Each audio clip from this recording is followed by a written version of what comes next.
Telurnya Anies di ujung tanduk. Maksudku, nasibnya si Anies seperti telur di ujung tanduk. Begitu loh, iya kan? Yang jadi pertanyaan, telurnya siapa? Yang jelas bukan telurku. Yang nasibnya seperti di ujung tanduk itu kan nasib si Anies. Ya berarti telurnya si Anies lah.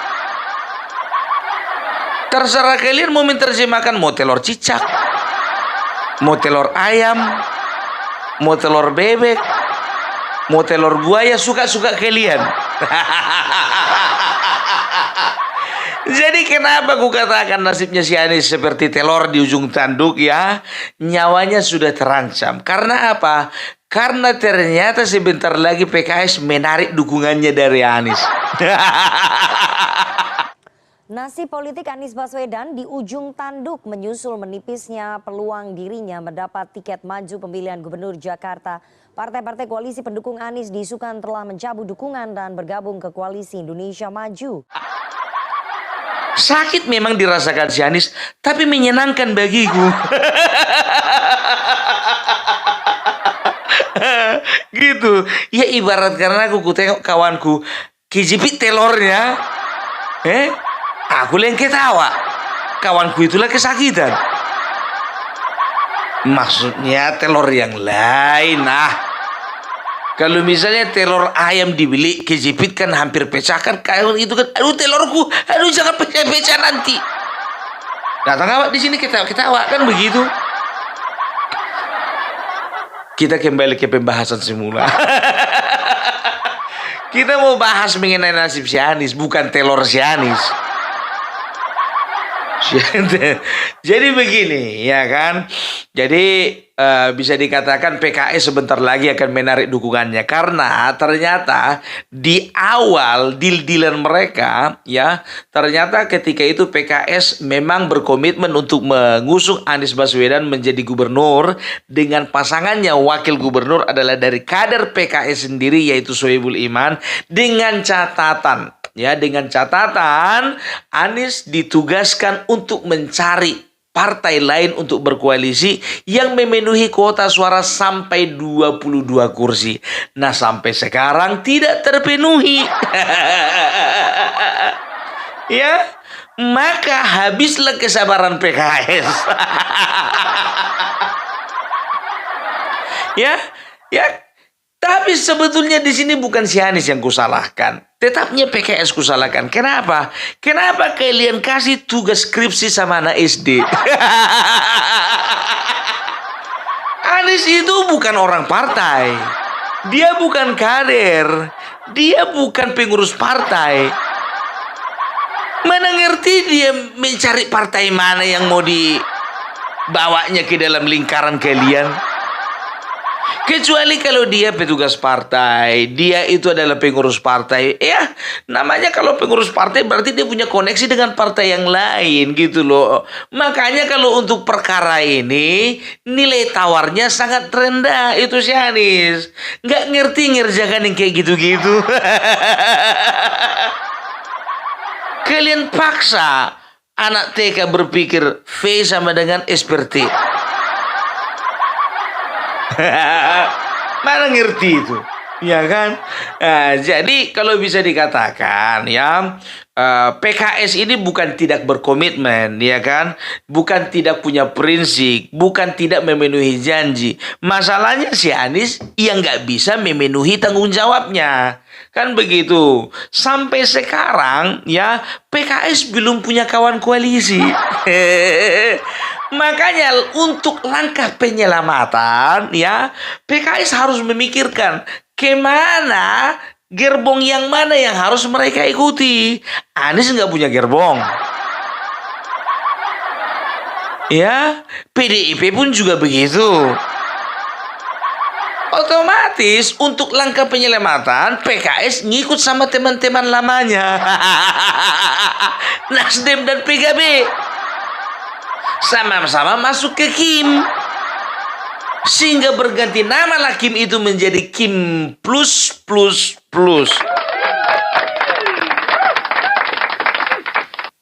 Gitu loh, ya kan? Kemarin kan juga itu siapa, Pipin Solihin kalau nggak salah ya, mengatakan dia juru bicara PKS mengatakan bahwasanya ya kalau memang tidak ada lagi partai koalisi yang mengusung si Anies, kami pun tidak mungkin bisa mengusung si Anies. Ya mau tidak mau kami akan merapat ke koalisi Indonesia Maju, kan begitu. Selalu ada kemungkinan. Dan lucunya lagi, memang kan belum sah, ya belum fix mereka itu tarik dukungan dari Anies, kan begitu. Tapi di tengah-tengah rencana mereka ingin menarik dukungan daripada Anies, ternyata mereka sudah menyiapkan 2 nama yang akan dijadikan calon wakilnya Ridwan Kamil. Apa nggak sakit kali perasaan si Anies begitu? Mereka belum tarik dukungan, tapi mereka udah siapkan nama untuk calon lain. Partai bro, yang namanya partai itu selalu bersikap logis dan juga pragmatis. Ku bilang sama kalian ya, sebelum eranya Jokowi lah partai itu kelihatan bagaimana idealismenya dan juga prinsipnya. Kalau sekarang nggak ada. Mana ada cerita-cerita kayak gitu. Dekat sama pemerintahan itu istilahnya ya ibaratkan dekat sama kolam susu. Gemuk. Seperti ku bilang kemarin ya kan, arahnya kan ke situ juga. Walaupun bicara tentang pilkada, ya kan, walaupun bicara tentang pilkada DKI Jakarta, ini selalu ada kaitannya dengan pusat gitu loh. Jadi kalau sudah ada konsolidasi di tingkat daerah, itu biasanya berarti apa? Berarti di pusat juga sudah cair gitu, ya kan? Ternyata kursi menteri itu memberikan magnet tersendiri. Iya dong, coba bayangkan kalian ya, berapa kursi menteri pada saat ini? Lebih dari sekitar 45 kursi menteri ya. Itu dia mulai dari Menko, kementerian, juga pejabat-pejabat yang sejajar dengan kementerian ya, dengan menteri. Jadi kalau misalnya bisa diperkirakan ya, di Kim saja sudah ada 7. 7 kali 3 masih 21 kursi menteri. Katakanlah tambahan dulu 7 menteri dari Gerindra. 28. Masih banyak sisanya. Masih banyak sisanya kan? Ya itulah yang mau dibagi-bagi itu. Coba bayangkan kalian ya, apa nggak menarik perhatian itu kursi menteri itu? Itu dia, masuk aja contohnya PKS masuk, Nasdem masuk, PKB masuk, dapat 2 menteri masing-masing partai, apa gak lumayan? Udahlah gak berjuang sama-sama, dapat kursi menteri pula 2. Itu yang dinamakan kerja cerdas. Nggak perlu kerja keras ngikut-ngikutin si Anies, nggak perlu. Untuk apa? Ya, ini yang dinamakan kerja cerdas. Betul yang ku bilang itu kan, ngapain repot-repot? Ya, kerja keras bisa, tapi kalau bisa kerja cerdas, ngapain terlalu keras? Itu dia, ya kan? Apa sih yang gak menarik dari kursi menteri? Coba bayangkan kalian dulu.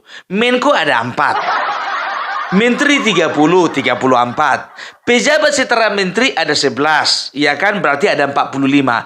Wakil menteri ada 15. Hitung kalian sendiri. Kalau nggak bisa jadi menteri ya paling nggak jadi wakil menteri gitulah. Penting dapat pamor. Apalagi kan selama ini 10 tahun ini PKS ini kan di luar pemerintahan. Kekeringan. Sekali-sekali dekat dong sama kolam susu. Makanya ya kan, supaya tidak menarik perhatian, supaya tidak mencolok ya kan, maka kebijakan itu dilakukan mulai dari Sumatera Utara dulu. Di Sumatera Utara itu biar tahu kalian kira itu tanpa maksud dan tujuan itu mendukung Bobi. Selalunya orientasinya itu, proyeksinya itu ke pusat. Gitu loh, iya kan? Jadi supaya tidak terkejut badan gitu istilah kampungnya, ya kan? Dibikinlah dulu di daerah Sumatera Utara sana gitu. Oh, ada gambaran mendukung Bobi gitu kan? Itu artinya apa? Itu sinyal kepada pusat bahwasanya di daerah sudah diatur, sudah aman posisi. Mungkin kalian berpendapat, ya, kalian berkata bahwasanya nggak ada urusannya pengurus pusat dengan pengurus daerah. Siapa bilang nggak ada kaitannya? Lah itu SK yang dikeluarkan untuk mendukung Bobi di Sumatera Utara, yang nanda tangani siapa? Itu Presiden PKS tanda tangan. Tapi memang sudah selayaknya seperti itu, ya kan? Presiden mendukung mantu presiden. Presiden PKS mendukung mantu presiden Bobi Nasution. Gitu loh. Nah, itu kan memberikan sinyal bahwasanya kalau misalnya PKS itu sebetulnya secara nasional sebentar lagi akan merapat ke pemerintahan. Bukan lautan, hanya kolam susu. Aduh, gemuk kalian, gemuk. Yakin kalian dibikin Prabowo gemuk? Karena begini, beda pola bagi-bagi waktu zamannya Jokowi dengan Prabowo. Berapa kali ku katakan kan, kalau zamannya Jokowi, gimana pun juga ceritanya, Jokowi itu walaupun hak prerogatifnya presiden, dia masih minta pendapat kepada Ketum, Ibu Megawati. Dan terang-terangan Ibu Megawati berkata, enak aja PDIP dikasih menteri sedikit. Kalau nggak jadi kader PDIP, mana bisa jadi presiden Bapak Jokowi? Loh, kita dikasih porsi paling banyak loh. Tertekan batin lebih liau. Mau nggak mau walaupun nggak kompeten, bikinlah di situ kan begitu. Tapi kalau Bapak Prabowo ini bisa dikatakan 100%, 100% full hak prerogatif. Jadi suka-suka Bapak Presiden lah mau ngasih kemana. Dan itulah yang dilihat partai sekarang gitu loh. Mereka dekat aja sama calon presiden yang akan dilantik nanti. Udah dapatan itu. Beda waktu zamannya Jokowi. Dekat-dekat pun sama Jokowi. Kalau Ketum katanya enggak. Sedangkan Marwarar sendiri pun juga yang sudah orang PDIP. Udah bawa Jokowi mau angkat jadi menteri, kata Bu Ketum, enggak jadi tuh barang, enggak jadi. Apalagi yang di luar partai. Tapi sekarang kan udah lebih enak, lebih cair kan begitu. Bagi-baginya pun nanti pasti lebih proporsional. Gitu loh ya. Jadi kalau aku katakan memang betul ini, sebentar lagi telur itu akan pecah. Meletus.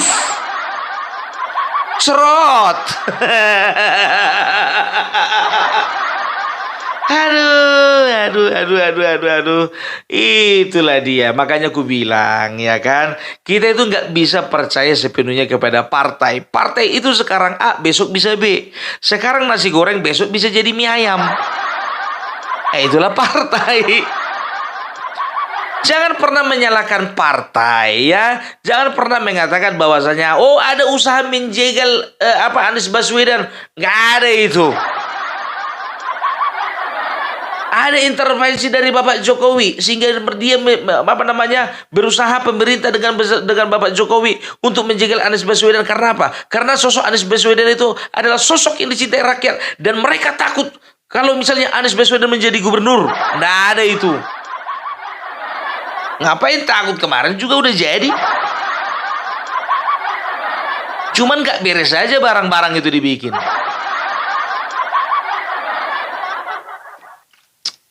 Markup dibilangnya kelebihan bayar. Baru 5 ibon. Gitu loh, ya kan? Nggak usah dulu tanya-tanya masalah Ahok, nggak terlalu menyenangkan itu untuk dibahas sekarang.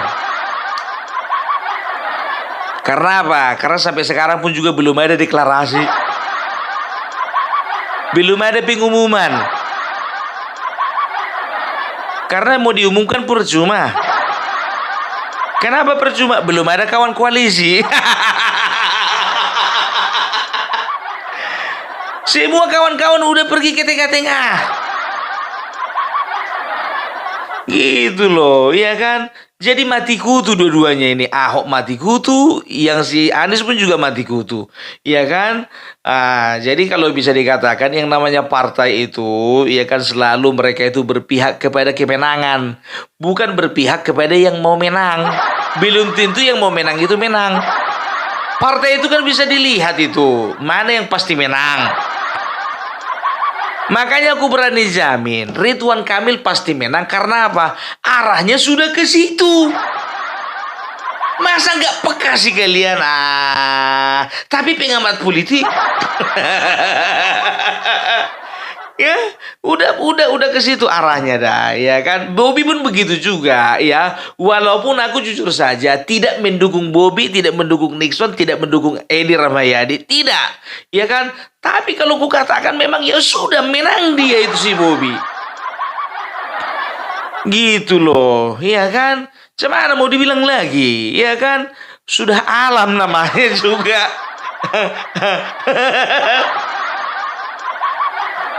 Alam itu. Kalau alam sudah berkehendak, ya jadi itu barang, ya kan? Bobi Sumatera Utara, Ridwan Kamil di daerah Jakarta, Deddy Mulyadi di Jawa Barat, ya kan? Ahmad Lutfi di Jawa Tengah, Kofifa Indar Parawansa itu di Jawa Timur. Ya, coba perhatikan dulu kalian kata-kataku ini. Kalau memang ada meleset, koreksi kalian. Ya kan bicara kalau misalnya alam sudah berkehendak, ya sudah mereka jadi itu, nggak ada cerita. Bagaimanapun usaha kita untuk menjegalnya, bagaimana usaha kita untuk menghalanginya, nggak akan bisa. Semana mau dibilang, apalagi sosok-sosok yang dicintai rakyat. Gitu ya, jadi itulah dulu aku mau katakan sama Anies Baswedan, ya gimana pun juga ceritanya Amang, ku bilang sama kau, ya saya berlama nggak ada yang bisa terbikin kami untukmu Amang. Mau kami doakan pun percuma, kawanmu yang menjauh.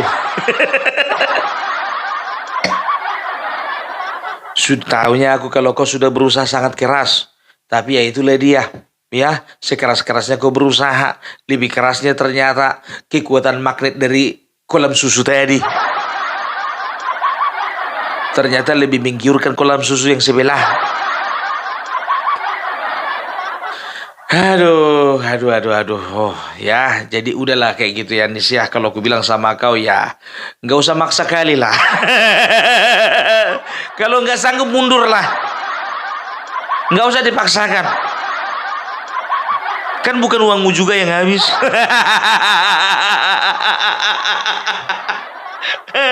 Ya kan, nggak uangmu juga yang habis kan?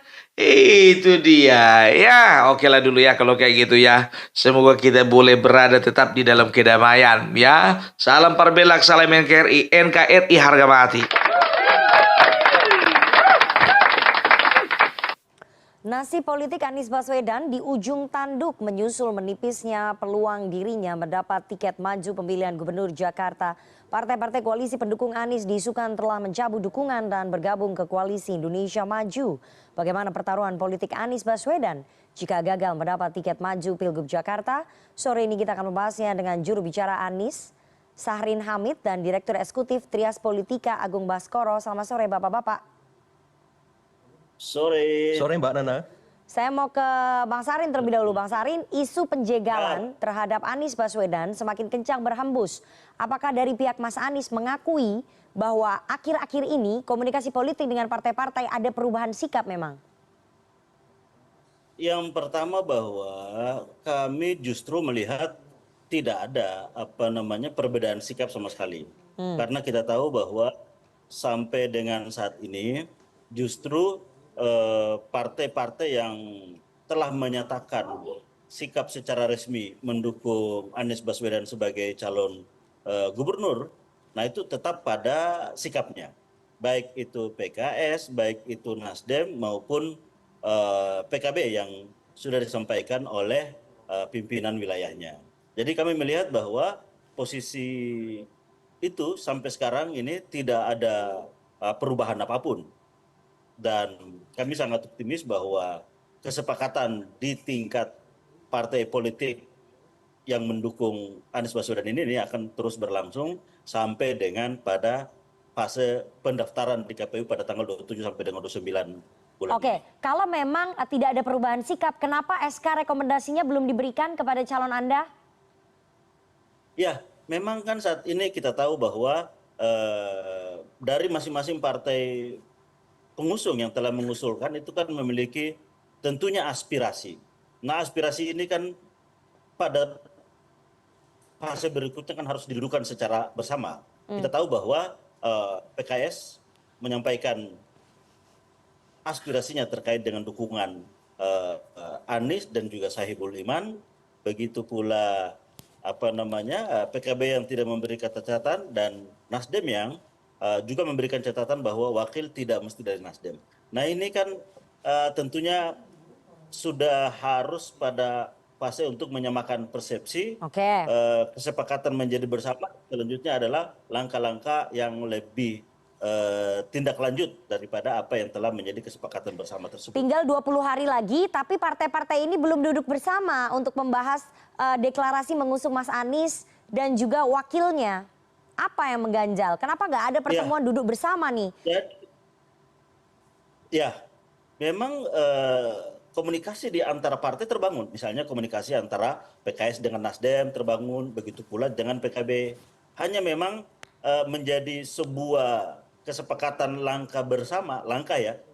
Artinya kalau dari sisi kesepakatan untuk bahwa calon gubernurnya adalah Mas Anies Baswedan, nah ini semua sama-sama sudah sepakat. Nah, begitu pula terkait dengan persetujuan Mas Anies tentang wakil dari PKS yaitu Sohibul Iman. Ya. Nah, emang ini pada tahap yang lebih operasional selanjutnya tentunya yaitu teknis bagaimana mendaftarkan pasangan ini. Oke, Mas Agung ya, saya sangat kagum dengan optimismenya Bang Sahrin karena informasi yang kita dengar dan yang saya lakukan wawancara dengan beberapa elit begitu ya, terutama elit PKS, elit Nasdem dan juga elit PKB itu berkebalikan dengan apa yang disampaikan oleh Bang Sahrin tadi. Apakah Anda menilai bahwa memang ada upaya untuk mencegah, untuk menjegal dan mencegah Anies Baswedan maju di Pilkada Jakarta?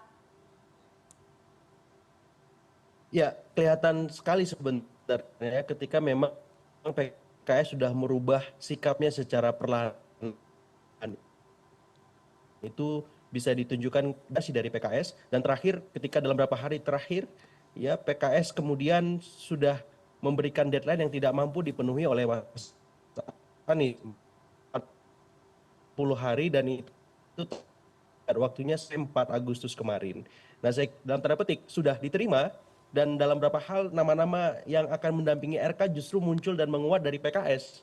Ya, muncul nama Pak Suswono, nama Pak Ahmad Saiku dan seterusnya. Sehingga kalau tadi Mas Sahrin bilang semuanya dalam kondisi baik-baik saja, justru tidak baik-baik saja. Kalau merasa baik-baik saja saya kira kontradiktif dan memang harusnya sudah ada rekomendasi yang diterima karena kami misalkan Lembaga Trias Politika Strategik mengutus beberapa rekomendasi dan itu dimulai dari survei dan untuk beberapa pilgub itu sudah menerima rekomendasi semua dan di Jakarta dalam konteks ini belum mendapati itu seperti itu Mbak Dana. Oke, saya tegaskan sekali lagi Mas Agung bahwa informasi Anda dengan informasi yang diterima oleh wartawan itu sama ya, bahwa PKS sendiri menyiapkan alternatif nama Pak Suswono, mantan Menteri Pertanian di era Pak SBY untuk mendampingi Ridwan Kamil, artinya bergabung dengan Koalisi Indonesia Maju Plus, begitu ya?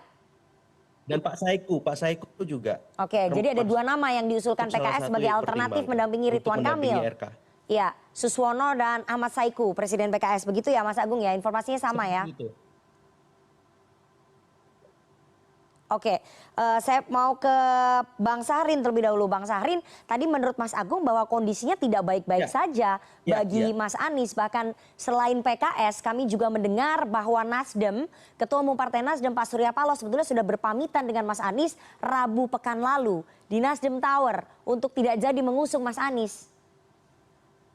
Ya, jadi yang pertama kami ingin luruskan dulu ya, bahwa terkait perbincangan antara PKS dan juga Mas Anies, yaitu terkait dengan ya mungkin lebih kepada kami sebut timeline ya, pada tanggal 4 Agustus itu lebih kepada bagaimana persetujuan Mas Anies terhadap proposal yang diajukan oleh PKS, yaitu Anies Sohibul Iman.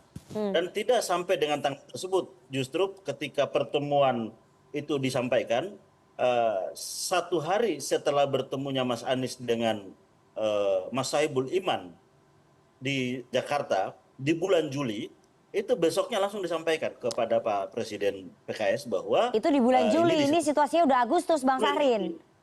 ya, itu bulan Juli. Artinya bahwa tidak lama setelah itu sudah dijawab oleh Mas Anies. Artinya tidak menunggu lama untuk menjawab itu. Oke. Nah, sekarang ini kan sudah Agustus, artinya bahwa apa yang menjadi timeline yang disampaikan oleh Presiden PKS. PKS itu dijawab oleh Mas Anies pada bulan Juli.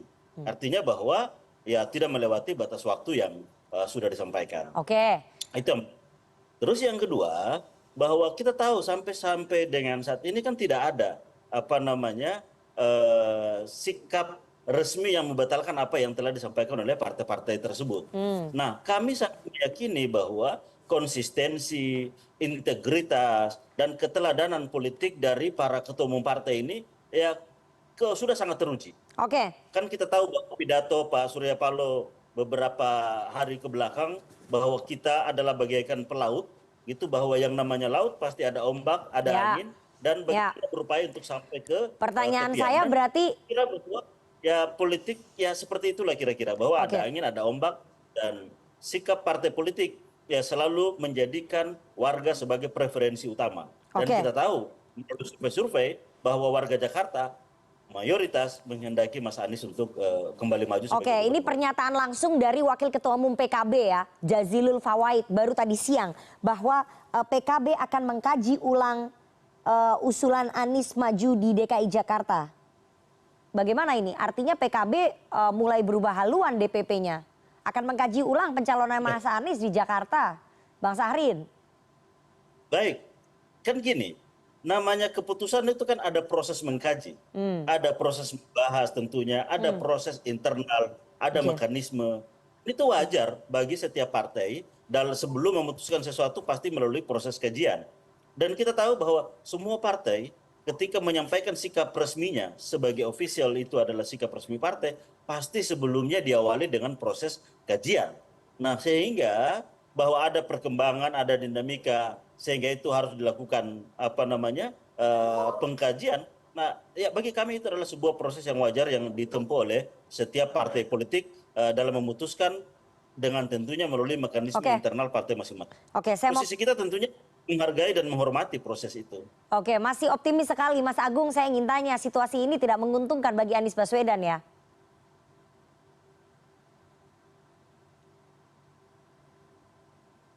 Persis Mbak, karena kan memang saya sering menyampaikan di luar last minute management yang terjadi di Pilkada DKI, kita harus paham bahwa ada residu politik nasional yakni Pilpres 2024. Nah di titik ini memang Anies dan Mas Syahrin harus seatraktif mungkin menarik perhatian partai agar apa? Agar wacana Kim Plus ini tidak terlalu menghegemonik gitu. Karena kalau misalkan pasif atau bermain di panggung belakang saja, maka lambat laun ya anggota koalisi perubahan tadi akan melebur dan menjadi Kim Plus itu.